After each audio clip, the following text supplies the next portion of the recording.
नमस्कार, आप देख रहे हैं इंडिया न्यूज का डिजिटल प्लेटफॉर्म और मैं हूं आपके साथ अंजलि शर्मा।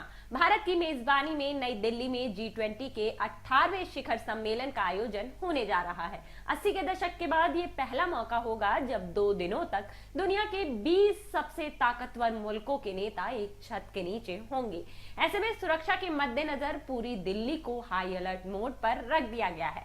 दिल्ली के 35 किलोमीटर के इंच इलाके में एक साथ 50,000 सुरक्षा कर्मियों को तैनात किया गया है। G20 जैसी हाई लेवल मीटिंग को लेकर चप्पे चप्पे पर सुरक्षा कर्मियों को तैनात किया गया है। दिल्ली पुलिस के 50,000 जवानों से लेकर पैरामिलिट्री फोर्स NSG और CRPF के कमांडो तक को तैनात किया गया है। गगनचुंबी इमारतों पर एंटी एयरक्राफ्ट गनें मुस्तैद की गई हैं। हर हरकतों पर नजर रखने के लिए 40,000 से अधिक CCTV कैमरे लगाए गए हैं। इतना ही नहीं, चेहरा पड़ने वाले कैमरे जैसी उच्च तकनीक तक का इस्तेमाल किया जा रहा है।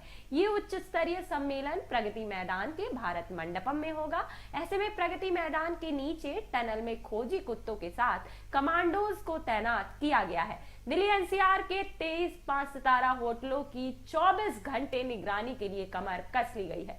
सुरक्षा की दृष्टि से इन 23 होटलों के ऊपर नो फ्लाइंग जोन घोषित कर दिया गया है। इतना ही नहीं, बायो वेपन से लेकर केमिकल वेपन से निपटने के लिए पूरी तैयारी कर ली गई है। ये शायद पहला ऐसा मौका होगा जब भारत में एक साथ बड़े बड़े देश के नेता इकट्ठा होंगे। ऐसे में किसी भी तरह के संभावित हमले के दौरान पुलिस और सुरक्षा एजेंसियों को हथियारों की कमी नहीं पड़ जाए, इसके लिए होटल के भीतर हथियारों से भरा गोदाम बनाया गया है। सुरक्षा एजेंसियों को तमाम आधुनिक हथियार मुहैया कराए गए हैं। जिन हथियारों का इस्तेमाल जवान कर रहे हैं उनके लिए मैगजीन, स्मोक ग्रेनेड से लेकर कम्युनिकेशन के लिए वायरलेस सेट के साथ साथ चार्जर का भी इंतजाम किया गया है। प्रगति मैदान से लेकर प्रधानमंत्री आवास तक के पूरे क्षेत्र को नो फ्लाइंग जोन के तौर पर चिन्हित किया गया है। जगह जगह एंटी ड्रोन सिस्टम भी लगाए गए हैं।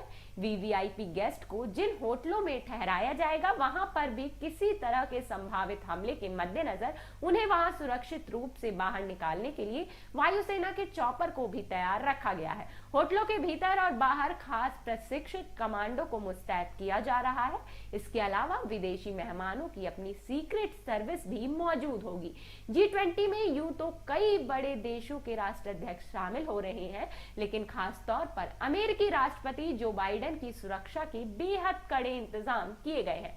बाइडेन 8 सितंबर को दिल्ली पहुंच रहे हैं। उनके दिल्ली पहुंचने से पहले ही हवाई और जमीन सुरक्षा की पूरी तैयारी की जा चुकी है। बाइडेन के साथ साथ उनके सीनियर एडवाइजर से लेकर सीक्रेट सर्विस एजेंट की एक लंबी चौड़ी टीम होगी। बाइडेन के दिल्ली पहुंचने से पहले उनकी दी बीस्ट कार सिक्योरिटी कवर के साथ अमेरिकी वायुसेना के ग्लोबल मास्टर एयरक्राफ्ट से दिल्ली पहुंचेगी। इसका भी मुआयना सीक्रेट सर्विस एजेंट करेंगे। कुल मिलाकर 50 कारों का काफिला होगा, जिसमें 2 बीस्ट कार होंगी। ये कार बख्तर बंद कार है जिन पर गोलियों का कोई असर नहीं होता। ये बुलेट प्रूफ होने के साथ केमिकल, बायोलॉजिकल और परमाणु खतरे से भी बचाती है। G20 जैसे हाई प्रोफाइल कार्यक्रम को लेकर सुरक्षा में तैनात सभी जवानों के लिए खास यूनिफॉर्म तैयार की गई है। इस दौरान सख्ती का आलम ये होगा कि जिस पुलिसकर्मी को जहां तैनात किया गया है वह अपनी जगह को छोड़कर किसी दूसरी जगह पर नहीं जा सकेगा, फिर चाहे वो रैंक में कितना भी बड़ा अधिकारी क्यों ना हो। फिलहाल इस रिपोर्ट में इतना ही। देश दुनिया की तमाम बड़ी खबरों को जानने के लिए देखते रहिए इंडिया न्यूज का डिजिटल प्लेटफॉर्म। धन्यवाद।